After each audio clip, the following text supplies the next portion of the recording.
बोलो विष्णु भगवान की जय। पाठ पूजा चैनल में आज हम वामन द्वादशी की कथा सुनेंगे। भाद्रपद माह की शुक्ल पक्ष की द्वादशी को वामन द्वादशी कहते हैं।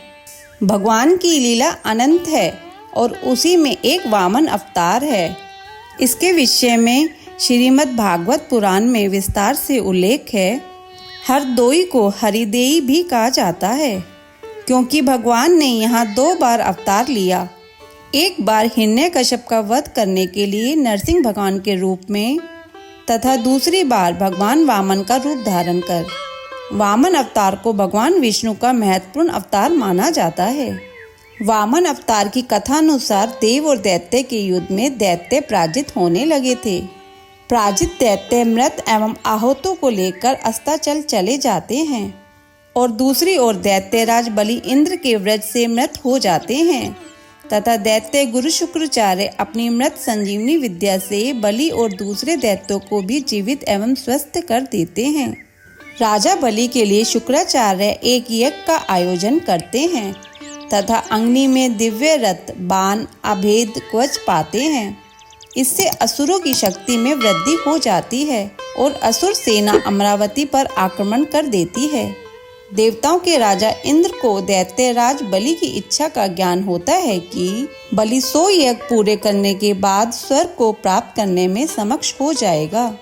इंद्र भगवान तब विष्णु की शरण में जाते हैं। भगवान विष्णु उनकी सहायता करने का आश्वासन देते हैं और वामन रूप में माता अदिति के गर्भ से उत्पन्न होने का वचन देते हैं। दैत्यराज बलि द्वारा देवों के पराभव के बाद ऋषि कश्यप के कहने से माता अदिति पयोव्रत का अनुष्ठान करती है जो पुत्र प्राप्ति के लिए किया जाता है।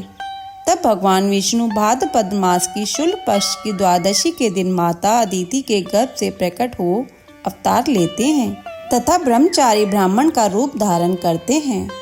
महिष कश्यप ऋषियों के साथ उनका उपनयन संस्कार करते हैं। वामन बटुक को महिषपुले ने यज्ञोपवीत, अगस्त्य ने मर्गचम, मरीचि ने पलाश का दंड, आंगिरस ने वस्त्र, सूर्य ने छत्र, भृग ने खंडाऊ, गुरुदेव ने जनेऊ तथा कमंडल माता अदिति ने कौपिन, सरस्वती ने रुद्राक्ष की माला तथा कुबेर ने भिक्षा पात्र प्रदान किए। तत्पश्चात भगवान वामन पिता से आज्ञा लेकर बलि के पास जाते हैं। उस समय राजा बलि नर्मदा के उत्तर तट पर अंतिम यज्ञ कर रहे होते हैं। वामन अवतारी श्री हरि राजा बलि के यहाँ भिक्षा मांगने पहुँच जाते हैं। ब्राह्मण बने भगवान विष्णु भिक्षा में 3 पग भूमि मांगते हैं। राजा बलि दैत्य गुरु शुक्राचार्य के मना करने पर भी अपने वचन पर अडिग रहते हुए विष्णु को 3 पग भूमि दान में देने का वचन कर देते हैं। वामन रूप में भगवान विष्णु एक पग में स्वर्ग आदि ऊर्ध्व लोकों को और दूसरे पग में पृथ्वी को नाप लेते हैं। अब तीसरा पग रखने का कोई स्थान नहीं रह जाता। बलि के सामने संकट उत्पन्न हो जाता है कि वामन के तीसरा पग रखने के लिए स्थान कहां से लाएं। ऐसे में राजा बलि यदि अपना वचन नहीं निभाए तो अधर्म होगा। आखिरकार बलि अपना सिर भगवान के आगे कर देते हैं और कहते हैं, तीसरा पग आप मेरे सिर पर रख दीजिए। वामन भगवान ठीक वैसा ही करते हैं और बलि को पाताल लोक में रहने का आदेश देते हैं। बलि शेष भव ज्ञाता को शिरोधार्य करता है।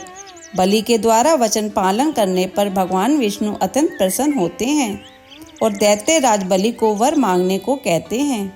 इसके बदले में बलि रात दिन भगवान को अपने सामने रहने का वचन मांग लेते हैं। श्री विष्णु अपने वचन का पालन करते हुए पाताल लोक में राजा बलि का द्वारपाल बनना स्वीकार करते हैं। बोलो विष्णु भगवान की जय।